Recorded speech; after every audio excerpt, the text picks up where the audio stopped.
वही एक ही फर्म को बिना किसी टेंडर के सीधा काम दे दिया गया।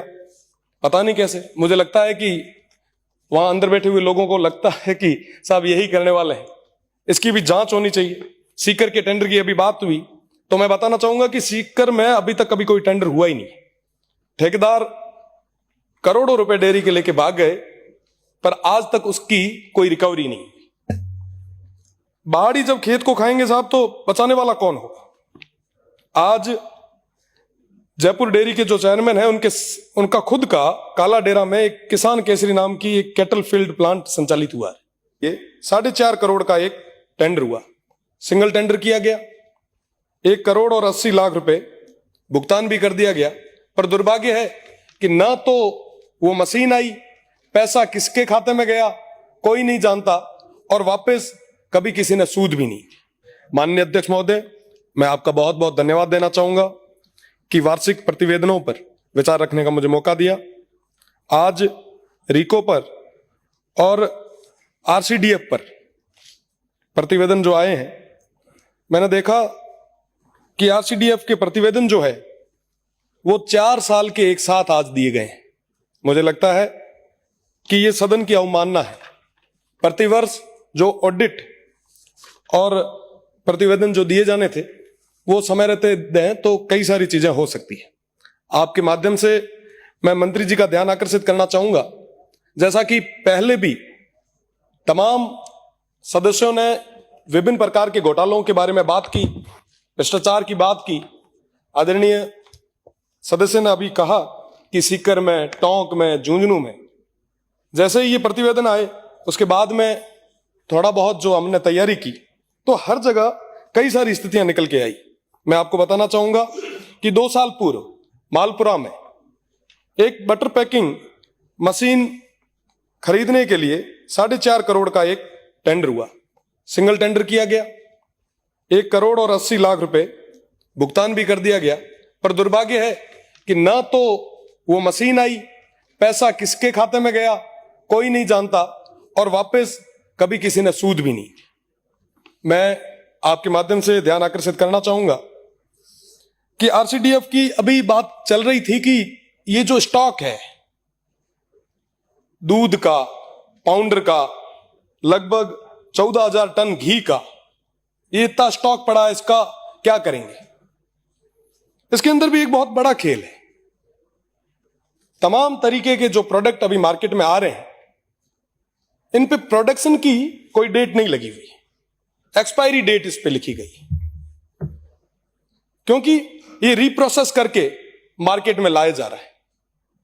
ये बहुत बड़ा मामला है। एक तरफ हम सब शुद्ध के लिए युद्ध कर रहे हैं और दूसरी तरफ अगर ऐसी घटनाएं आगे आती है तो मुझे लगता है कि मंत्री जी को इस मामले में कड़ा एक्शन लेना चाहिए। और सरकारी उपक्रम में जब एक्सपायरी माल मार्केट में बेचेंगे तो फिर आप अच्छी चीजों की किससे उम्मीद करेंगे। आज के समय में जेएलएन मार्ग पर मैंने एक ही डेयरी का इतना बड़ा वो स्टॉक देखा है, इतना बड़ा वो शोरूम टाइप का देखा है। हमारे वहां नहीं है साहब, पशुधन सबसे ज्यादा है, पर डेयरी के मामले में हम बहुत पीछे। अभी बात चल रही थी साहब, इतने अनुपात में पशु है, डिमांड इतनी है, सप्लाई ये है। साहब हमारे वहां पे प्रोडक्शन बहुत है, पर यहां तक लाने वाला कोई नहीं। अभी बात चल रही थी कि साहब ऊंटनी के दूध से कैंसर को सही किया जा सकता है। अभी बात चल रही थी साहब सेवन घास की, थार पार्क नस्ल की। ये तमाम चीजें हमारे उस तरफ है, पर उनको कलेक्ट करके यहां तक कौन ले आए।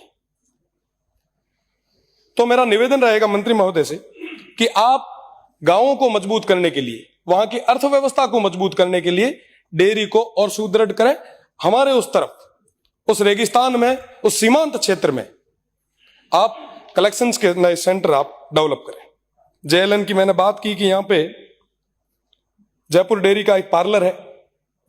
जब उसके बारे में थोड़ा पढ़ा तो कई सारी चीजें निकल के आई। अभी एक बार किसी फर्म को इन्होंने लीज पे दिया, 2.5 करोड़ रुपए खर्च किए गए उसके रिनोवेट पे। वही एक ही फर्म को बिना किसी टेंडर के सीधा काम दे दिया गया। पता नहीं कैसे, मुझे लगता है कि वहां अंदर बैठे हुए लोगों को लगता है कि साहब यही करने वाले हैं। इसकी भी जांच होनी चाहिए। सीकर के टेंडर की अभी बात हुई, तो मैं बताना चाहूंगा कि सीकर में अभी तक कभी कोई टेंडर हुआ ही नहीं।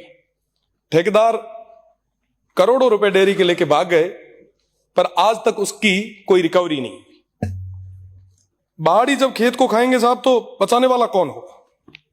आज जयपुर डेयरी के जो चेयरमैन हैं, उनका खुद का काला डेरा में एक किसान केसरी नाम की एक कैटल फील्ड प्लांट संचालित हुआ है, और पिछले 5 साल से तमाम जो समितियां हैं उनको ये माल बेचा जा रहा है। जो अगर नहीं लेता उसके खिलाफ ये सख्त कार्रवाई करते हैं।